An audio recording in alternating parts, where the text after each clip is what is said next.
السلام عليكم. واحد استولت بعض الامور، تاكدوا انك تمشي دابا وتريقلهم ولا تقادهم بالسجل الاجتماعي الموحد الا بغيتي يصبر لك الدعم وحتى امو، وإلا بغيتي انك تستافد من الدعم اللي كتستحق. وكون اكيد انك الا ما عدلتيش هاد الامور يمكن يتوقف لك الدعم قريبا، ويمكن يتوقف لك حتى امو الا ما كانش دابا في المستقبل القريب، لان الحكومه غتولي دير معكم بحال اللعبه ديال المش مع الفار. غتقادوا هادي تخرج لكم هادي، والامور اللي كانت ميكا عليها غتنوض ليها. اذا بلا ما نطول عليكم، اول حاجه العنوان. والعنوان راه متشعب، ما تسمعش غير العنوان وتمشي تقادو في بلاصه واحده.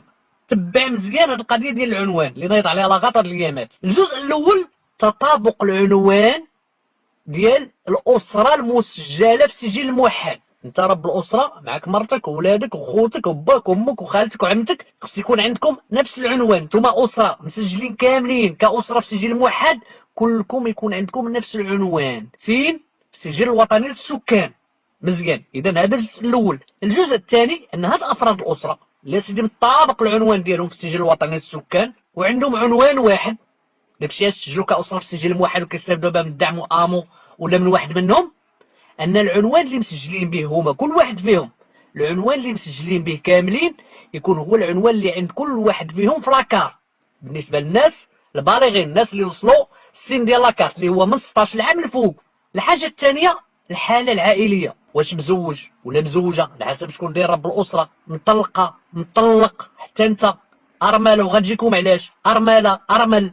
الحاله العائليه ديال رب الاسره، ثم الحاله العائليه ديال افراد الاسره. مثلا كتلقى خصوصا الارامل والمطلقات كتلقى عايشه مع باها، باها هو رب الاسره، عنده مرته مسجلين كرب الاسره، الحاله ديالو هو متزوج، ولكن الارمله اللي معاه بنته مات لها الراجل وجات سكنات معاه هي ولادها، راه هي اللي غتشد الدعم. فتاكدوا ان الحاله العائليه ديال هذاك عضو ماشي غير رب الاسره، ديال جميع الاعضاء ولا الافراد ديال الاسره، الحاله العائليه ديالهم كي دايره. هذيك البنت اللي مسجله غير فرد ماشي رب الاسره، لانها ماشي ارمله عايشه بوحدها، الحاله العائليه ديالها في التسجيل في السجل الوطني للسكان. سيري تاكدي واش ارمله ولا حتى المطلقه نفس الشيء. الا كنتي مطلقه كذلك تاكدي. علاش؟ باش منين تدفع الدعم ما يطلبوش ليك الزوج ولا الزوجه. في حاله مثلا الراجل طلق مرته وهو بغى يتسجل في الدعم وهو داير الحاله متزوج في السجل الوطني للسكان والسجل الموحد، غيطلبوا له يسجل مع مرته. حتى في الجوزافي راه ماشي غير فلوس الدراري، حتى الا كنتي متزوج وبغيتي تدفع الدعم راه ماشي حيت انت رب الاسره غتدفع بوحدك، راه في منصه الدعم غيطلبوا لك تزيد معاك المراه، والعكس الا كنتي انت مراه رب الاسره ومتزوجه الزواج قائم غيطلبوا لك تزيدي معاك راجلك. فتاكدوا من الحاله العائليه، كنتي متزوج دير متزوج، ماشي غير رب الاسره، الافراد كاملين. كنتي مطلق ولا مطلقه ديري مطلق ولا مطلقه، ارمل ولا ارمله ديري ارمل ولا ارمله، باش كما قلت ما يطلبوش لكم الزوج ولا الزوجه في حاله الطلاق ولا الا كنتي ارمله. وكذلك بالنسبه للارامل باش يشدوا داك الدعم الاضافي اللي كياخذ الدري الا كانوا غيشدوا فلوس الدراري اللي يتم من جهه الاب. الحاجه الرابعه اللي خصك تقاد سجل موحد، وبزاف الناس ناضوا دابا قادوها في منصه الدعم، هي مسار. والحاله ديال الطفل واش متمدرس ولا غير متمدرس، واش كيقرا ولا حابس من القرايه. وغنفتحوا واحد القوس لان بزاف الناس كيقولوا انا خويا ملي مشيت لهذا السجل الموحد وقديت مسار طلع لي المؤشر. واش مسار كيطلع المؤشر؟ مسار تيطلع المؤشر بطريقه مباشره، انه مسار اللي طلعوه بطريقه مباشره هو الا كان داك الدري كيقرا في البريفي وما كنتيش مدخلو انت وما سايقين ليش الاخبار، ومنين دخلتي له مسار قلبوا لقاو هذاك الدري تيقرا في البريفي غيطلع لك شويه المؤشر. علاش بزاف الناس يقدر يطلع لهم المؤشر ولكن ماشي بسبب مسار، انه انت غيرتي واحد الحاجه من جهتك، هما ملي كتغير ديك الحاجه بحال كيقلبوا في كل شيء. فتقدر انت دير تحيين لحاجه وحده ومعاها هما يديروا تحيين ولا مراجعه بزاف الامور، فيكونوا شي حاجه عمرتيها ماشي هي هذيك ولا تزادت عليك وما كانوش لقاوها فكيلقاوها مع داك التحيين ديالك انت.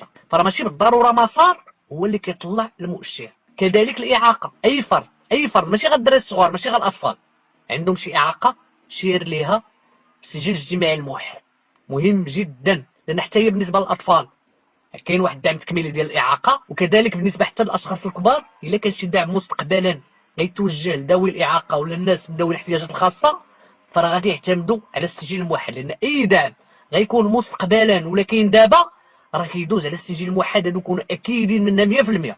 اخيرا التشطيب، هما لاحظوا ان بزاف الناس ملي خرج الدعم بزاف الاسر بحال حسوا براسهم تقولبوا. الايامات اللي كانوا كيتسجلوا الناس باش يهبط لهم المؤشر يستافدوا من امو كانوا تيقول لهم زيدوا معاكم، فبزاف الاسر صغيره دخلت في اسره واحده فولات اسره مركبه، بمعنى كتلقى اسره واحده فيها 4 الاسر، الاب والام ومعاهم ولدهم مجوج ومعاهم بنتهم مجوجه ومعاهم شي خالتهم ولا المهم كتلقى 4 ولا 3 الاسر في اسره واحده. فملي خرج الدعم تيقول لك راه اسره واحده مسجله في السجل الموحد غتستافد مره واحده، ما يمكنش يستافدوا هذوك 4 الاسر كاملين كل واحد عطاو 500 درهم. فتشتتوا الناس ومشاو كيشطبوا. خصكم تعرفوا ان التشطيب وقع فيه الزيار، لانهم عاقوا ان الناس كيخرجوا كيتشتتوا ولا كيشطبوا باش يعاودوا يتسجلوا كاسر صغيره ويستافدوا من الدعم.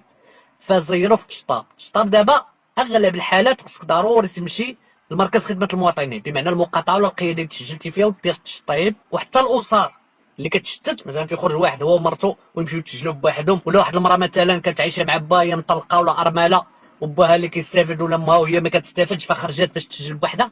اغلب الاسر دابا اللي كتخرج وكتمشي تسجل بوحدها حتى الا داز لهم التشطيب من الاسره اللي كانوا فيها في الاول وكيتسجلوا بوحدهم، راه ولا كيتاخر المؤشر باش يخرج.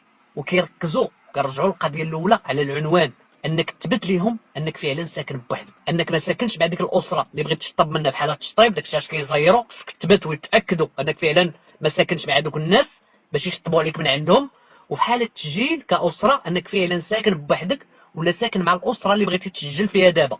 وداك الشيء علاش نظنيت حتى العناوين كيطابقوهم ما بين الاسر، ان الاسره تكون عندها عنوان واحد باش تسجل في السجل الموحد كاسره واحده، وان هاد الناس اللي مسجلين كاسره واحده في السجل الموحد العنوان اللي مسجلين به كاملين كاسره هو نفسه اللي عند كل واحد فيهم في لاكارت.